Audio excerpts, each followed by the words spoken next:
Oke, halo teman-teman semuanya. Selamat datang kembali. Kita akan masuk kepada materi yang kedua.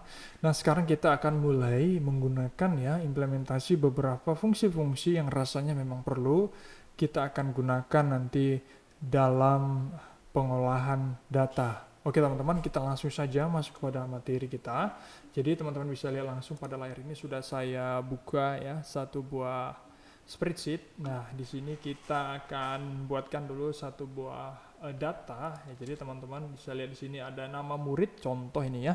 Nama murid, jenis kelamin, lalu ada skornya. Nanti pertanyaannya berapa sih rata-rata dari semua murid? Ini kan begitu teman-teman. Jadi untuk implementasi rumusnya kita langsung saja memanggil rumus namanya average. Average itu artinya rata-rata. Nah, untuk implementasi atau pembuatan fungsi ini kita harus membuat sama dengan terlebih dahulu teman-teman. Nah, itu syaratnya harus buat sama dengan, lalu masukkan apa yang kita inginkan. Nah, kita mau di average rata-rata ya teman-teman, tinggal tuliskan saja average ya, average ini ya, tulis satu-satu.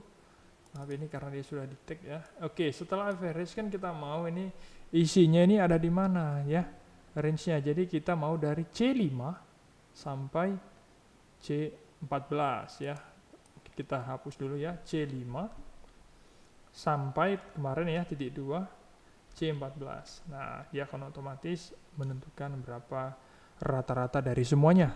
Nah, kemudian kalaupun kita mau mensorot langsung juga bisa teman-teman. Jadi caranya begini ya. Misalkan ini belum ada, kita mau dari mana sih? Tinggal klik saja teman-teman di sini, lalu tekan shift ya, sampai di mana dia? Sampai di sini nih. Lalu tinggal enter, nah dia sudah ada rata-ratanya. Nah, itu yang sangat mudah sekali ya teman-teman ya. Kemudian saya mau, ini kan ada jenis kelamin nih, laki-laki dan perempuan. Saya mau coba dong rata-ratain khusus yang laki-laki atau khusus yang perempuan. Boleh ya teman-teman ya. Caranya gampang sekali, tetap teman-teman buat sama dengan lalu average if. Jadi average ini artinya rata-rata jika. Jika apa? Nanti jika kondisi apa? Kondisi laki-laki, kondisi perempuan. Nah, itu maksudnya teman-teman ya, penggunaan antara average dan average if. Nah, setelah itu teman-teman tinggal tulis saja average if, lalu kriteria range-nya itu ada di mana ya? Ada di sini ya, laki-laki perempuan kan di sini nih. Bisa pakai B5 ya, ditulis boleh B5 sampai B14 ya, teman-teman. B14 ini kan sudah nih. Ya kan? Nah, kriterianya apa? Saya mau kriterianya adalah kriteria laki-laki. Bisa ditulis langsung ya, saya mau kriteria laki-laki, laki. Jadi di sini teman-teman case sensitive ya, hati-hati jangan sampai salah dalam menuliskan tulisannya. Laki-laki lalu buat tanda kutip 2. Nah, ini saya ingin mencari di range ini yang laki-laki saja. Kan begitu, teman-teman. Maka saya tulis laki-laki. Nanti kalau perempuan saya bisa tulis perempuan. Nah, setelah itu kita langsung masukkan range-nya teman-teman. Range-nya di mana? Ada di sini ya. Langsung buat C5 boleh, langsung C5 ya kan. C5 C ya benar ya, C5 sampai C14 teman-teman. C5 sampai C14 tutup kurung, maka tinggal kita enter. Nah, ini adalah rata-rata untuk yang laki-laki ya. Gitu caranya teman-teman. Tapi karena di sini sudah ada klik ini laki-laki, boleh nggak dia berdasarkan data tertentu yang di sel tertentu? Boleh teman-teman. Jadi tinggal kita hapus seringnya. Saya mau ya, saya mau yang pakai yang ada di sel tertentu. Boleh, ini ada di sel tertentu, kita klik saja ya di B17 tinggal enter. Nah, sama hasilnya karena di sini laki-laki. Kemudian saya juga mau mencari perempuan, sama saja dengan yang tadi, kita buat rumusnya menjadi average if ya, pakai sama dengan average if. Setelah itu teman-teman masukkan lagi di area mana pencarian kondisi tadi. Misalnya laki-laki perempuan itu ada di sini, ya kan, lalu koma ya teman-teman, lalu kriterianya apa? Kriteria perempuan. Langsung saya tulis ini ya. Kemudian masukkan skor yang mau dirata-ratakan, lalu tutup kurung, enter. Nah, begitu ya. Ternyata dari sini, rata-ratanya perempuan lebih tinggi daripada laki-laki kan, begitu teman-teman ya. Sederhana sekali, itulah penggunaan average dan average if. Kemudian kita lompat atau melangkah ke penggunaan fungsi yang lain, yaitu if ya.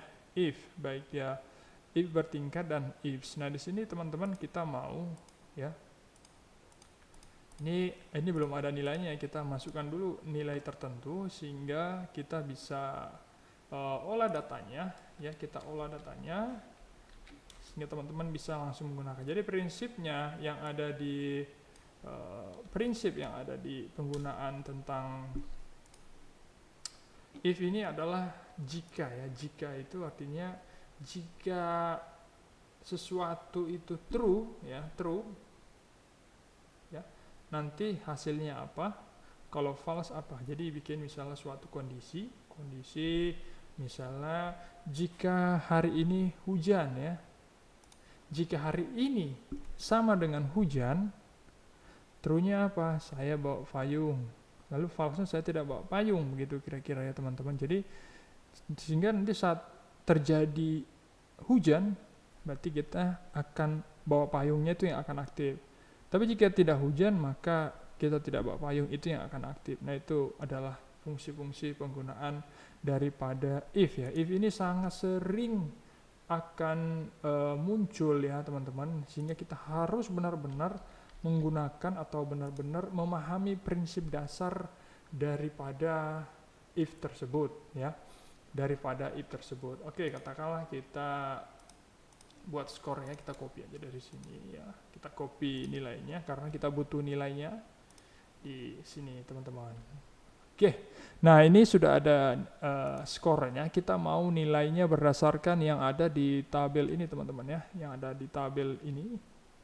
Nah, dia mau itu kalau 0 sampai 50 dia dinilai dengan E, lalu 50 sampai 70 C, 71 sampai 90 B, lalu 91 sampai 100 itu A. Nah, gimana caranya? Maka kita akan membuat namanya if, ya. If, ya. Pertama, kita di sini dulu deh, yang if yang paling sederhana dulu, baru masuk ke if bertingkat. Saya mau nilai-nilai ini kalau dia di atas 65, ya, 65 dia lulus, di bawah 65 tidak lulus. Gimana sih caranya itu? Bisa, teman-teman, ya. Jadi caranya gampang sekali, teman-teman tinggal tuliskan if, ya, lalu buka kurung, ya. Nah, sekarang kita masuk ke logical expression-nya, kan. Di situ ada if logical expression-nya, itu artinya apa? Saya mau kondisinya itu seperti apa. Nah, jadi kita mulai dari misalnya C5 ini, ya. Nilai C5 ini adalah nilai si Bruda ini misalnya. C5. Oke. Saya mau lebih besar atau sama dengan 65, ya. Nah, jika kondisi C5, ya, C5 itu adalah 80, lebih besar dari atau sama dengan 65, maka kondisi true-nya apa? Nah, kondisi true artinya benar enggak 80 lebih besar dari 65? True, ya. Kalau true maka nanti yang muncul adalah ini. Jadi misalnya kita buat lulus, ya, lulus. Nah, ini selesai. Nah, jika false artinya jika itu tidak benar, maka tidak lulus. Kita tulis juga tidak lulus, teman-teman. Tidak lulus, ya. Nah, selesai, semudah itu untuk penggunaan if. Ini sederhana sekali, tapi dari sini adalah basic untuk penggunaan rumus. Nah, maka muncul di sini ini dulu suggestion-nya, ya. Nah, ini muncul bahwa nilai daripada si Bruda itu lulus karena apa? Di atas daripada 65, teman-teman. Nah, bagaimana dengan yang lain? Kita tinggal seret saja, bisa diseret, bisa di double klik ini, teman-teman, ya. Oke. Coba langsung diseret saja. Nah, kita langsung tahu ini nilainya karena dia akan turun nih dari C5, C6, teman-teman perhatikan di sini, ya. C7. Ini C7. C8. Nah, dia langsung otomatis karena kita tidak kunci, ya. Jadi turun secara otomatis. Jadi kita bisa lihat, oh, Nabil tidak lulus, ya kan? Masdar juga tidak lulus. Nah, ini berdasarkan fungsi if true sama false-nya saja. Bagaimana jika ini tantangannya adalah dia bertingkat, teman-teman. Nah, kalau dia bertingkat, kita lihat dulu tingkatannya apa. Nah, ada di sini. Oke. Nah, ada di sini. Kita mulai dari yang atas dulu, teman-teman. Jadi bertingkat itu seperti apa? Gini, teman-teman. Kita mulai sama seperti yang tadi. If, ya kan? If apa? If nilai ini, ya kan? Nilai yang pertama ini lebih besar, ya kan? Lebih besar sama dengan 91, kan itu ya nilai ininya lebih besar 91, ya kan.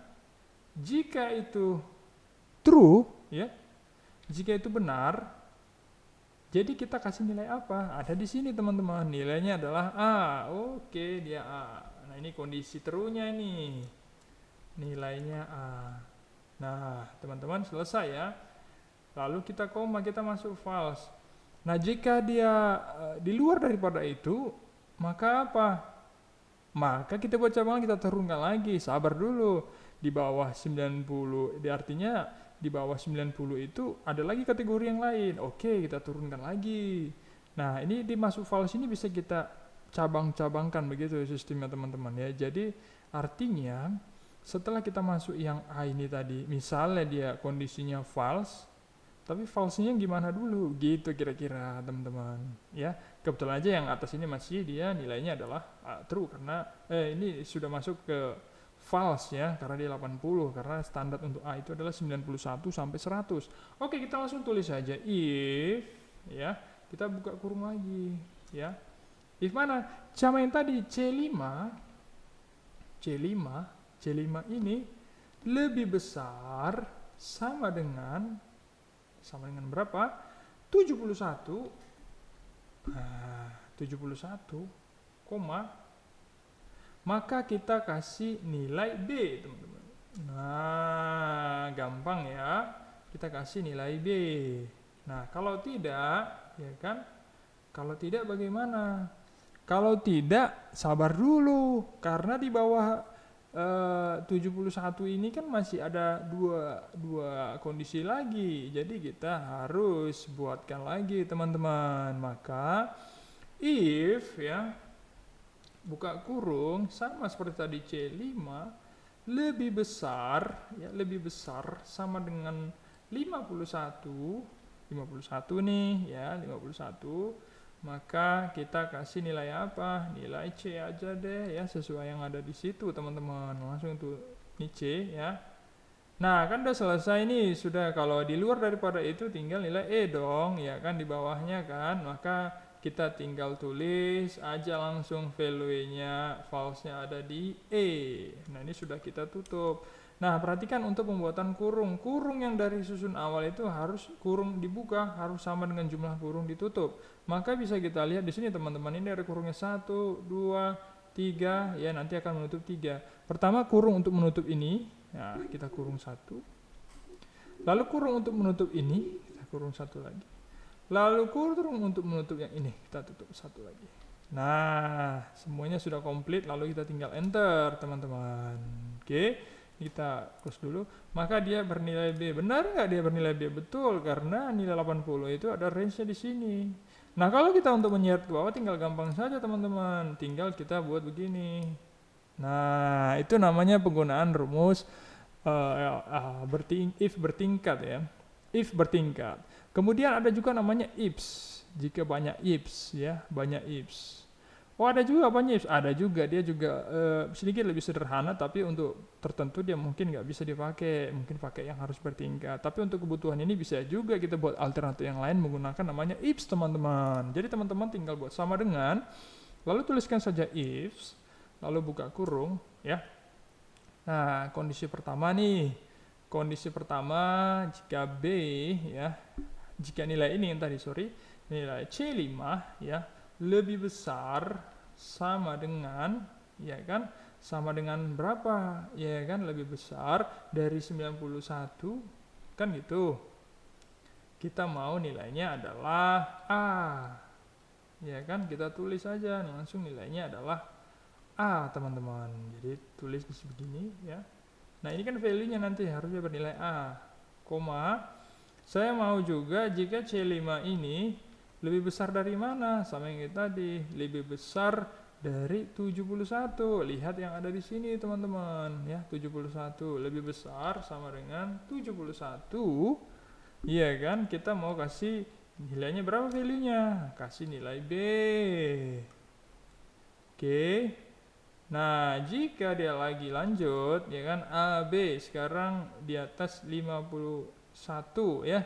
Di atas 51. Nah, kalau di atas 51 berarti kita tulis saja C5 lebih besar sama dengan 51, ya kan, koma, nilainya kita kasih dengan C, begini teman-teman. Oke, apakah selesai? Belum, tinggal yang terakhir. Untuk yang terakhir, jika dia lebih besar atau sama dengan 0, ya kan, lebih besar sama dengan 0, kita tulis C5 lebih besar sama dengan 0, ya kan, maka kita kasih nilainya adalah E, teman-teman. Yang tuliskan adalah E di sini. Jadi setelah itu baru kita tutup. Nah, ini tampaknya mungkin lebih sederhana karena dia rumus-rumusnya sudah ada ya.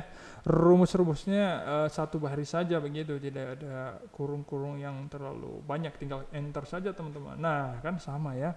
Nah, ini alternatif dari penggunaan if bertingkat dan juga penggunaan ifs. Ya, hasilnya harusnya sama dong.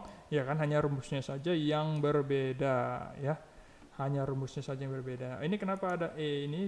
Coba kita perhatikan. Oke. Ini kita salah tulis. Ini ada lebih ya, teman-teman. Kita hapus lalu enter, lalu kita seret aja sampai ke bawah, teman-teman, seperti ini. Nah, jadi sama ya, B, B, C, C. Nah, inilah penggunaan daripada if bertingkat dan juga penggunaan if. Sangat sederhana sekali, tapi nanti di dalam aplikasi ini banyak kita bisa gunakan. Begitu teman-teman ya, banyak bisa kita akan gunakan untuk kebutuhan. Oke, kita lanjut ya, satu lagi kita akan bicara tentang sum, ya kan, sum if dan sum ifs. Jadi kira-kira apa maksudnya? Sum ini adalah cerita penjumlahan, teman-teman. Ya, penjumlahan aja secara langsung, dia nggak peduli kondisi seperti apa. Mau sum langsung range-nya disumkan aja atau dijumlahkan aja. Bagaimana pengerjaannya? Langsung kita tulis sama dengan sum buka kurung, ya kan. Kita mau nih dari C5 ya sampai C16, D ya. D ini kolom D, maaf, D5 sampai D16. Misalnya sudah ada disorot begini, teman-teman bisa di ini aja ya, di enter juga bisa ya. Kita ulangi dari D5 sampai D16. Oke, maka kita enter, hasilnya 229 lah total stoknya ini, teman-teman. Jadi di sini kasusnya ini ada barang, ada ukuran, ada harga ya, teman-teman, ada harga, kemudian stoknya ya, stoknya nanti lihat berapa. Ini stok semua nih.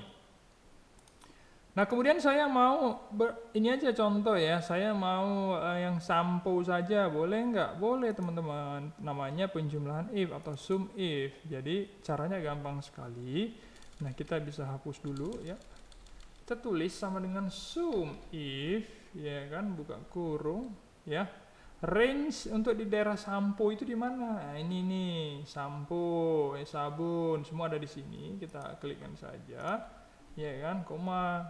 Nah, kriterianya apa? Kriteria sampo. Kebetulan sini sudah ada. Boleh kita tulis sampo sebagai string, boleh juga kita klik ini. Nah, setelah itu kita masukkan bagian sum range-nya di sini sampai ke sini, teman-teman. Lalu tutup, tinggal enter. Nah, oh ternyata sampo ada 100. Misalnya kita ganti ini jadi sabun, bisa teman-teman ya. Tinggal cari sabun, tulis saja sabun ya. Sabun 87. Nah, itu menarik ya. Tapi jangan sampai salah tulis. Misalnya saya tulis sabong, misalnya sabong. Dia nggak ketemu, teman-teman. Karena apa? Tidak ada sabong di sini. Yang ada sabun ya. Jadi benar-benar stringnya itu harus benar-benar sama ya. Oke, kemudian ada namanya sum if ya, sum ifs. Jadi penjumlahan beberapa if, artinya beberapa kondisi. Tadi kan hanya kondisi sabun. Kita mau untuk dua kondisi, untuk kondisi jenis barang dan juga kondisi ukuran. Oke, ada yang ini, ada yang ini. Contoh yang antara sabun ya, sabun dengan ukuran nih, sabun dengan ukuran. Maka teman-teman dengan cepat-cepat cara kerjanya itu seperti ini ya. Saya tulis di sini ya. Di sini aja ya. Sama dengan sum if ya, sum ifs ya, ada ifs-nya. Oke. Sum range-nya dulu kita cari dulu yang mana. Contoh bagian sabun nih di sini nih, kita cari nih. Oke. Ya kan? Lalu kriterianya apa? Kriteria sebagai sabun. Ya kan? Kemudian kita mau yang berikutnya lagi, ya kan? Kita mau di bagian yang besar ini, klik. Oke. Lalu dia kriterianya seperti apa? Kriterianya di sini, teman-teman. Yang kategori besar, ya kan? Lalu kita bisa masukkan aja langsung, sudah boleh ya, karena ada 2 ya kan. Sudah, teman-teman tinggal kita tutup lalu kita enter. Oke. Coba kita periksa ya apakah ada yang salah ya, A5 sampai A16. Oke, di sini dalam penulisannya kita harus cari dulu namanya dari sum range-nya dulu, ya. Itu di awal ya, beda dengan yang tadi ya. Jadi sum range-nya di awal. Oke, kita tulis kembali ya, tidak apa-apa. Ya, sum ifs ya teman-teman, sum ifs. Kemudian kita mulai dari sum range-nya ya, sum range-nya nih. Saya mau sampai sini nih, koma. Kita mulai dari kriteria pertama nih. Kriteria sabun ada di mana? Di sini nih, ambil. Oke. Lalu mana kriterianya? Sabun ya kan, teman-teman. Kemudian saya mau kriteria ukuran nih. Kriteria ukuran ada di mana? Di sini nih, ya kan? Nah, lalu apa kriterianya? Ini besar ternyata. Oke. Nah, setelah itu kan sudah lengkap ya, kita tinggal enter saja. Nah, ada 44 lah. Sabun ini, sabun yang ukuran besar ya, nanti teman-teman bisa hitung aja secara manual, benar nggak ini 44. Lalu ada juga yang besar dan normal. Nah, ada 2 kondisi juga sama seperti yang tadi. Nah, kita teman-teman tinggal buat aja sum ifs, lalu maaf ya, pakai sama dengan sum ifs, lalu buka kurung, saya mau ini range-nya di sini ya, dari 32 nih sampai 7. Oke. Lalu kriteria besar itu ada di mana? Di ukuran. Ambil dulu kriterianya, range-nya, lalu ambil kriterianya besar ternyata teman-teman. Kemudian saya mau dia di harga ya, di bagian harga ini klik. Nah, dia di sini terpilih harganya normal, lalu tinggal tutup. Nah, 69. Nah, ketika kita tulis di sini misalnya diskon misalnya teman-teman ya. Diskon. Nah, dia akan otomatis mencari yang ukuran besar dengan diskon nih, yang besar dengan diskon nih 10, 5, 2 ya, berarti 17. Benar ya teman-teman. Nah, itulah penggunaan dasar-dasar tadi, beberapa fungsi-fungsi. Kita mulai tadi dari average if ya, kemudian kita pakai if bertingkat dan juga pakai ifs, dan terakhir kita penggunaan sum if, dan sum ifs. Nah, semoga ini bermanfaat buat teman-teman sekalian. Kita akan selanjutkan materi-materi berikutnya yang jauh menarik lagi di materi yang ketiga. Terima kasih.